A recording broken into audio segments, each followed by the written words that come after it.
War is a deadly affair, as we all know. War in the desert, however, is particularly deadly.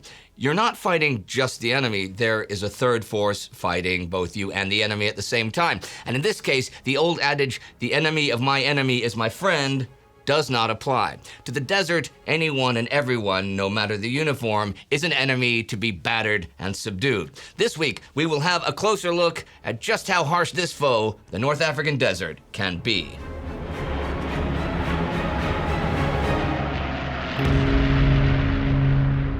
I'm Indy Neidell, and welcome back to this World War II North Africa miniseries. I thought it would be a good idea to give you a quick recap of what happened so far, the first 5 episodes. We saw how Operation Compass shattered the Italian 10th Army and gutted Rome's position in Libya. Buoyed by victory, yet stretched by commitments, the British diverted troops to Greece under Operation Luster, leaving but a thin screen in Cyrenaica, because a renewed Axis offensive is months away, right? Operation Sonnenblume lands Erwin Rommel in Africa, and he forges the Africa Corps and drives from Tripoli towards Agheila. Axis convoys from Naples swell his forces, while British Malta, an annoyance to both Hitler and Mussolini, is hammered repeatedly by the Luftwaffe. As we pick up this week on March 12th, the German forward elements sit roughly 20 to 30 kilometers from the British at Agheila. For Rommel, the 12th of March begins with a pleasant surprise. A parade. He's just returned from the front and witnesses a show put on by elements of the 1st and 2nd Battalions of the 5th Panzer Regiment, as well as 1 battalion of the Italian Ariete Tank Division. Right after the parade ends, the elements from 5th Panzers are sent forwards towards the German forward positions, so Rommel will soon have German armor at his disposal, right at the front lines. However, it will take time before the German tanks can get there all the way from Tripoli. The next day, Rommel decides to also move up the headquarters of the entire Africa Corps closer to the front lines. Preparations immediately begin, and everything is to be moved to Sirte, still some way from the 5th Light Divisional headquarters at Arco de File, but hundreds of kilometers closer to the British positions. And also the 13th, the troops sent by Rommel towards the oasis of Marada at the end of last week arrive at their destination. They find the oasis abandoned. Well, that's not entirely true. For that same day, a reconnaissance patrol of the King's Dragoon Guards reports to Archie Wavell, British theater commander, that the oasis is abandoned, although they also report tracks in the sand not far from it. By chance, these two opposing units seem to have missed each other, and only just. By taking the oasis, Rommel manages to secure another well and airstrip for the Axis, while also ensuring that no British flanking maneuver can take the Germans by surprise. As Rommel himself explains, "It appears to me to be essential, A, to occupy the coastal strip west of Agheila at the most favorable point and to defend it resolutely, employing mines and mobile forces. B, to occupy the area south of the Salt Lakes, where the oasis is, in order to interfere with enemy ground reconnaissance, and in close cooperation with the Air Force to halt the advance of larger enemy forces." It's not only that, though. With Axis troops now at the oasis, if the British wanted to conduct a push through there, they'd need tanks. And if the British decide to commit armored contingents to the rough ground south of the Salt Lakes, a 5th Light Division-sized force with strong air support could stop them in their tracks, or so Rommel reckons. But back to moving the Africa Corps headquarters to Sirte. To oversee things, Rommel himself takes off at 2 p.m. on the 13th from Melanja, an Italian airstrip right outside Tripoli. He's flying in an Italian Caproni CA-309, a twin-engined reconnaissance and ground attack aircraft often called the Ghibli. The journey does not go so smoothly. The pilot of the Ghibli spots another Ghibli, and not another plane, which quickly convinces him to turn around on the spot. A Ghibli is the Italian word for what you might call a scirocco, the desert windstorm. But what unfolds before Rommel is a force of nature, something the locals know to avoid at all costs. A sandstorm, a giant rolling wall blocking out the horizon, propelled through the air at breakneck speeds by the hot and dry southerly winds of the Sahara. In his ignorance of such storms, Rommel is not a fan of the pilot's decision. The pilot, ignoring my abuse and attempts to get him to fly on, turned back, compelling me to continue the journey by car from the airfield at Misurata. Rommel continues his journey along the Via Balbia, the road running along the North African coast connecting Tripoli to Benghazi. It is there that he understands that the pilot just saved his life. Now we realized what little idea we had of the tremendous force of such a storm. Immense clouds of reddish dust obscured all visibility and forced the car's speed down to a crawl. Often the wind was so strong, it was impossible to drive along the Via Balbia. Sand streamed down the windscreen like water. We gasped in breath painfully through handkerchiefs held over our faces, and sweat poured off our bodies in the unbearable heat. So this was the Ghibli. Silently, I breathed my apologies to the pilot.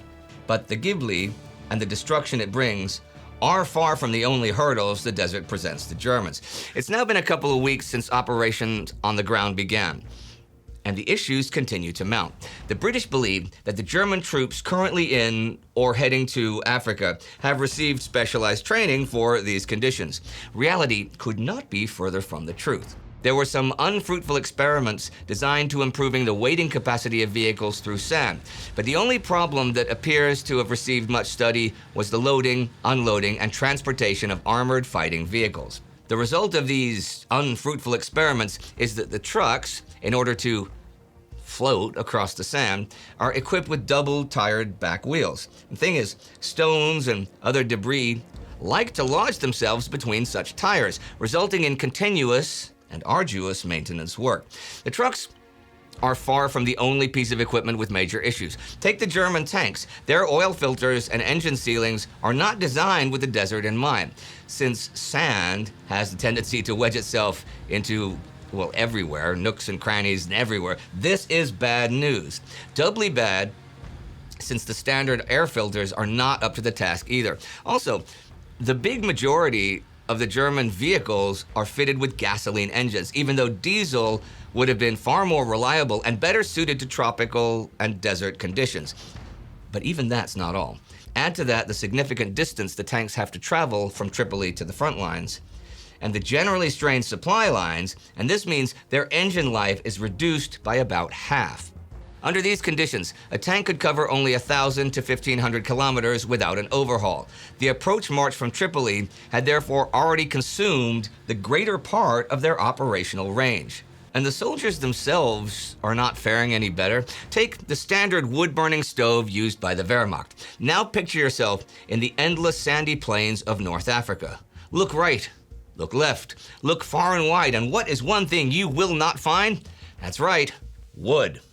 Moreover, while the Germans overestimated water supply needs, they underestimated the importance of fresh supplies. Combined with the, at times, sweltering heat and the subpar composition of rations for the desert climate, this results in significantly more personnel falling ill than in other theaters.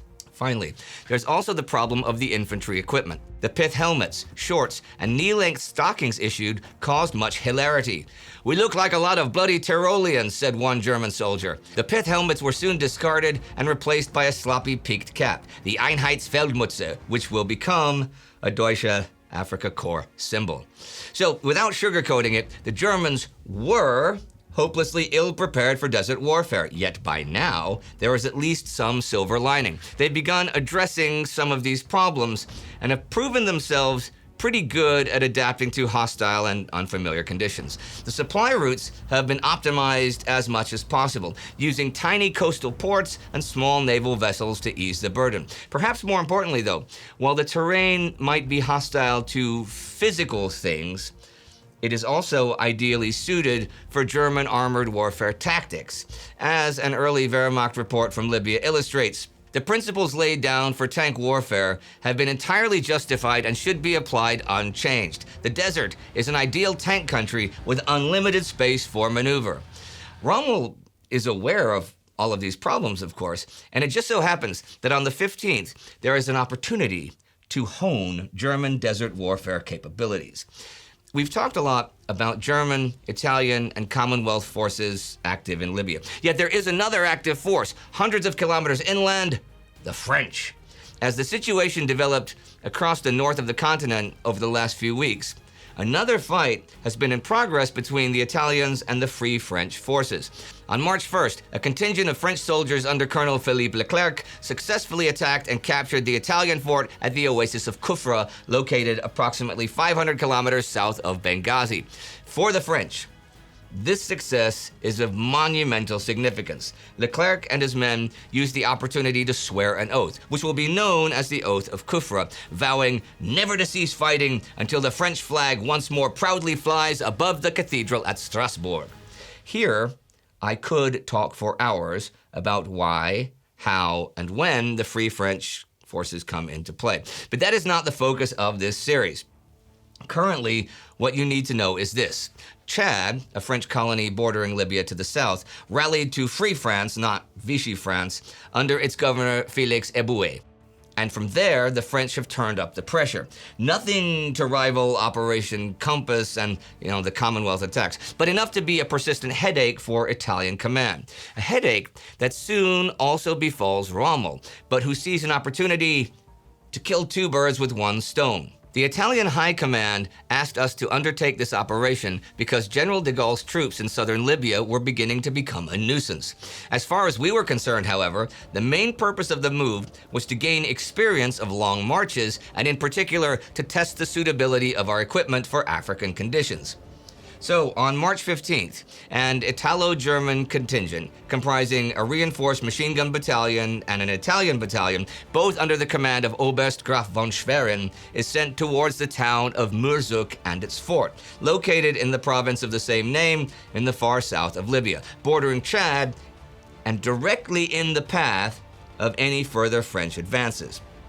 Operation Graf Schwerin, as it is called, will take some time to reach its destination, with a 725-kilometer trek into the desert ahead of them. Rommel is confident that valuable lessons will be learned. But the Germans are not the only ones learning valuable lessons. One could go so far as to say that the British learn ultra-valuable lessons this week. Ultra is one of the greatest assets the British currently have, although it still has some teething problems. So first off, what is Ultra and why is it so important? Ultra is a code name assigned to the decryption of German radio traffic encrypted by the infamous Enigma machine, an electromechanical device. By this point in the war, the British have already achieved significant success with this. Early last year, the code breakers located at Bletchley Park, members of the GC and CS, the Government Code and Cipher School, cracked the Luftwaffe Enigma code, under the cipher referred to as the Red Key. And for months, Luftwaffe radio traffic could be deciphered on a daily basis. Then the Germans did something to interrupt British decryption. They changed the cipher from red to a new light blue. This does not stop the code breakers for all that long, though. On February 28, 1941, GC and CS managed to break light blue as well and can continue listening in on Luftwaffe traffic, including that of the 10th Flieger Corps stationed in Sicily and North Africa. I should note here that while Luftwaffe codes have been broken, German Army codes remain unbroken, at least at the moment. Still, until this week on March 13th, there was no direct line of communication to relay this essential information to Wavell, theater commander. On the 14th, Wavell receives OL1, the first ultra message sent directly to Cairo. A feat not without difficulty, since the wireless channels to the Middle East are already greatly overloaded. This raises a couple of interesting questions. We've discussed how, over the last few weeks, some of the decisions and estimates made by the British High Command appeared to be somewhat lacking in information. But wait, if the British cracked Enigma again on February 28th, how is this possible? Although the information wasn't relayed to Wavell directly as it is from now, it was still passed on, right? Well, for one thing, the recipients of this information do not know where it is coming from, meaning they cannot accurately gauge its importance. Instead, they receive summarized reports. This is done deliberately to avoid leaks, which would inform the Germans that the British have cracked their code. That's not all, though. Sometimes the British are forced to simply not act based on ultra-intelligence. Let's say that through deciphering a Luftwaffe Enigma message, the British know where a German ship is off the coast of North Africa. If this ship is then promptly attacked and this happens multiple times, the Germans could realize that Enigma is not as uncrackable as they believe. Hence, the strictest orders were issued that a sighting by an aircraft on an apparently routine patrol over the area must always precede an air or surface strike, for the sinking of even the largest convoy could not compensate for the loss of the source, which would probably follow an alarm and a precautionary change of cipher. Then there are also the teething problems I mentioned. Drafting and synthesizing these intelligence reports is an art in itself, one that takes time and practice to get right. Time the British simply have not had. Besides, command treats the report as just one of many channels and fails to give it proper weight. As the historian Hensley explains, either from wishful thinking or from unfamiliarity with the material, operational authorities in Cairo underrated the value of the Enigma evidence. Overall, together with other British shortcomings in North Africa, the strained supply lines, the understrength troops on the ground, and the inadequate equipment, this greatly limits the impact of Ultra. However accurate it may be, information about the enemy can never alone be enough to win battles. It must first of all be properly understood and assessed, and then the force necessary to take advantage of it must be ready to hand. Finally, there's also bad luck. The Ultra message relayed to Wavell the 13th reveals that Rommel will head to Berlin on the 19th. But the messages do not contain any other information. So while the British are left guessing what exactly the meeting is about, the meeting in Berlin, at least the commander's departure from the theater means any advances in the following days are highly unlikely, right? We shall see about that. For now, let us turn to another steady companion in this coverage, the island of Malta. On March 18th, Hitler himself is yet again confronted by Malta. During an oral situation report, Grand Admiral Erich Raeder tells the Führer that conquering Malta should be considered imperative, but Hitler does not listen. Yes, taking the island would be great for German shipping in the Mediterranean, especially so since German troops and supplies are now steadily en route to Africa. But there are problems. The only practical option would be to parachute German troops onto the island. However, pretty much all German paratroopers are currently occupied with their upcoming attack on the island of Crete. Malta itself is well fortified too, and Luftwaffe officials have informed Hitler of the many problems this could cause. For now, Malta is safe then, at least from German paratroops. The island continues to get hammered by the Luftwaffe and the Italian force day after day. 10th Fliegerkorps does get reinforcements this week in the form of a courier squadron of Jagdgeschwader 27. Think Fiesler Storch or Bf 108 Typhoon. While no Bf 109s are in Africa just yet, this is a clear sign that they are soon to arrive, and that means that the days of the RAF or RAAF having the best fighters over North Africa may be over in the near future. Their Hurricanes will then have to compete with a plane capable of winning a one-on-one engagement. More German troops also trickle into the port of Tripoli. Here, business is as usual. However, Rommel is also informed that the 15th Panzer Division, the 2nd Division assigned to become part of his Africa Corps, will be delayed. For now, there is nothing he can do about that. But the desert itself has joined the fight. Just this week, a Ghibli sandstorm grounding Rommel's flight, vehicles choking on sand, engines overheating, and men wilting for lack of water and wood. Rommel has pushed his headquarters towards Sirte, secured Marada to guard the flank, and sent Graf von Schwerin deep towards Murzuk to learn long-range desert war. Ultra began flowing directly to Wavell, useful but late and underappreciated, while Malta remained an anvil under relentless blows of the hammer of the Luftwaffe. As he leaves for Berlin on the 18th, Rommel sends a report ahead to OKW, Wehrmacht High Command, titled, Appraisal of the Possibilities for an Attack Operation in North Africa. In it, there are some juicy details, like, the attack towards East must therefore be made soon, latest before the great summer heat comes. Therefore, for the conduct of all the operations, only the May month remains available, and necessary therefore that every preparation is concluded for the end of April. But will Rommel truly wait to attack until May? If so, It's strange then that just before stepping on the plane to Berlin, he tells General Streich, commander of the 5th Light Division, to prepare for an assault on the British forwardmost positions, the fort of Agheila, next week on March 24th. Very strange indeed. To find out whether, and if so, how exactly Rommel's push will materialize and how the British will manage should they not have an early warning from Ultra, tune in next week. It is only together with the Time Ghost Army that we can mount any meaningful defense against revisionism and subjective accounts of history. To join the cause, join the army, head over to timeghost.tv or patreon.com. These are the newest commissioned officers in the Army, and the World War II Army Member of the Week is Patrick Botts. Do not forget to subscribe. Do not forget to subscribe. See you next time.